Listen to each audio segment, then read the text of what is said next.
Hello, all, and welcome to this Friday afternoon's beer review, which I am calling the. Oh boy! So it is like 5:30 right now. I have been up since about 8 o'clock, just doing things, including vacuuming, cleaning, laying out bug traps, um, and then also doing my taxes and trying to get a bunch of other financial paperwork completed, and nothing seemed to work just quite right. I still have some vacuuming left to do, but I'm going to do that after this beer review and maybe dinner too. I'm not sure. Um, anyways, yeah. So I wasn't going to do a beer review because I'm breaking my own rules by drinking on a work night. But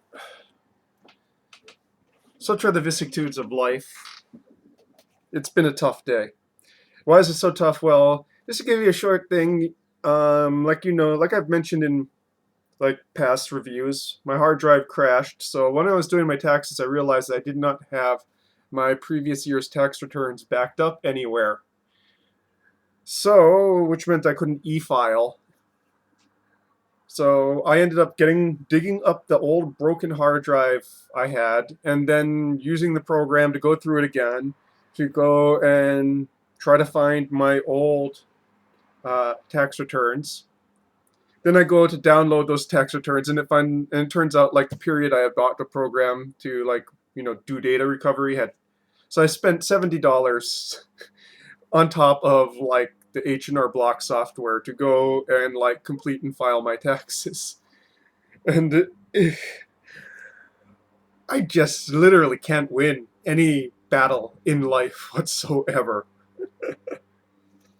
So thankfully, I'm going to be reviewing something I enjoy, which is a sour beer, because I love sours. Sours and wilds, I love them. This is from New Belgium. This is sour IPA. 7.0 ABV, so rather on the strong side, but that's okay. Let's just get to this, shall we? Pouring into the pint glass, well, carafe glass.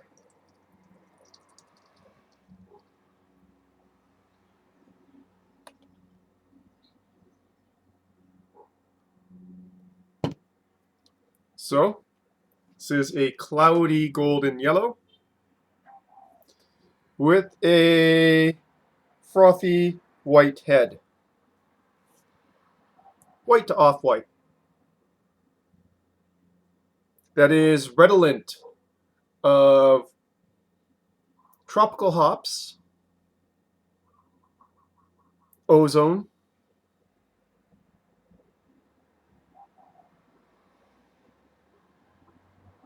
dank, that sort of sweet tarts kettle sour smell, minerality. It's just a nice melange of both sour and hoppy qualities in the nose there. Can't really get a sense of the malts, but you know, the juiciness of the sour, of the hoppy aspects and sour aspects, they just kind of really blend nicely in the nose here. On to the tasting.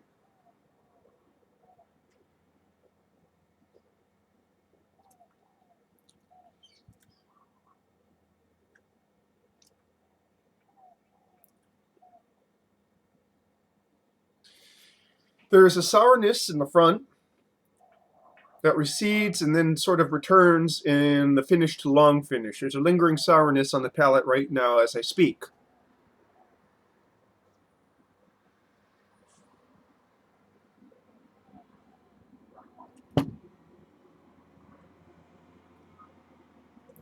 In the mids, hop bitterness asserts itself and into the finish, but not into the long finish.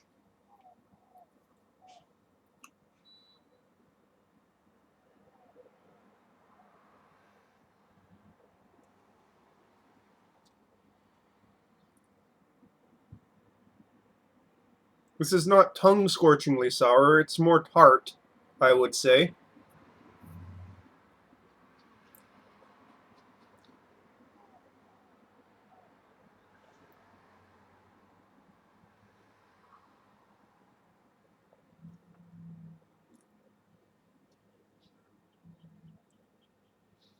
kind of orange juice notes in the front.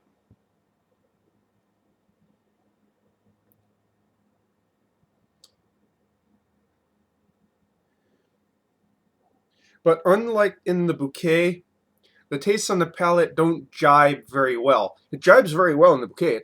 It blends very well in the nose. But on the palate, it it just seems to strike an off note.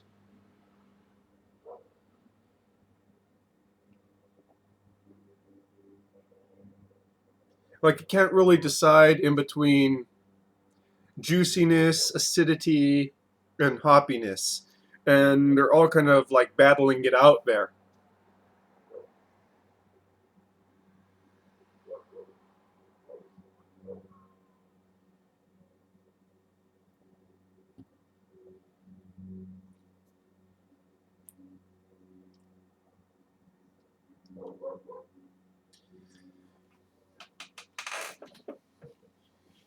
This is particularly true in the transition from the mids into the finish, where it's just like this jarring off note as one flavor sort of recedes and another one doesn't recede as fast, and it kind of comes off as almost as if like you're drinking orange juice that's gone bad a little bit. That's not to say the beer is bad. It's more like the various taste notes on the palates don't really jibe well together, which is kind of sad because it smells wonderful.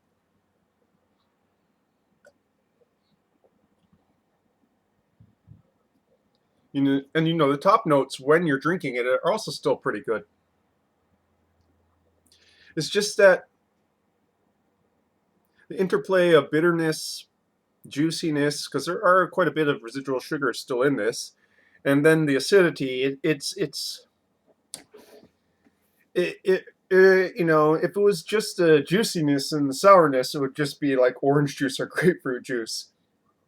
But the hoppiness is there in such a quantity that it's sort of.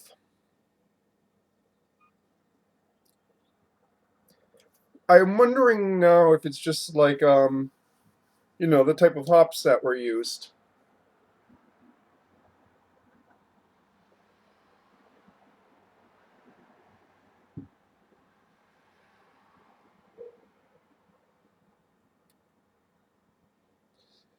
It is really sad because I'd have to say the front is pretty darn good. All that sort of weird mishmash kind of emerges in the mids into the finish.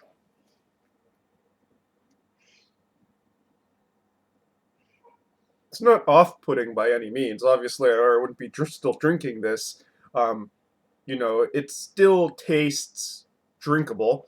It's just kind of like when you're watching live music and the band's not quite all in lock with each other. It's kind of like that.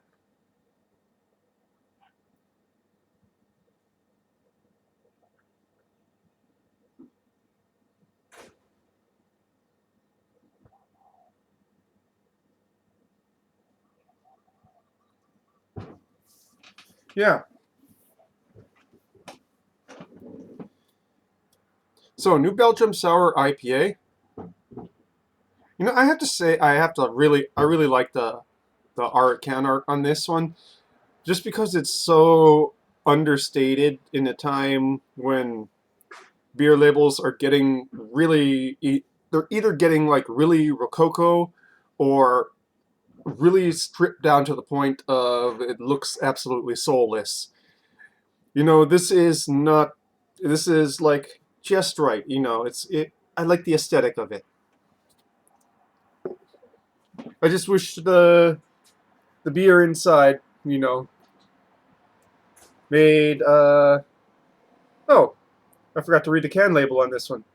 Hazy and partly sour with a chance of another, and I will have another. It's just not the best hoppy sour I've ever had, and I really like the style, by the way. India Pale Ale blended with wood-aged golden sour ale. Ah, that's probably why. So I forgot. This is not actually, it's a blend of two different beers, an IPA. Um, and New Belgium does do quite a few IPAs with the Voodoo Ranger line, and a wood barrel aged sour ale. I think part of that off notes is just wood barrel aged beers tend to have some very strong, distinct notes, and is not really something that jibes all that well with a IPA. I would think. I don't know. Your mileage may vary in regards to that question. So yeah, will I get this again? If I'm going to be honest with myself, yes, because it's getting strikingly hard to find sours right now. Being on the shelves of any beer store in Hawaii, and I'm going to go. Whenever there's sours, I'm just going to go and buy sours for my own drinking pleasure. So yeah, I am because apparently this just hit the shelves, so it's going to be there for a while. So it's going to be a sour I have access to. Is it something that I think is awesome? Well, the can art's awesome in my book. Beer inside, mm, can't win all of them, but hey, I give them credit. Well, folks, that's your beer review for this afternoon. Cheers.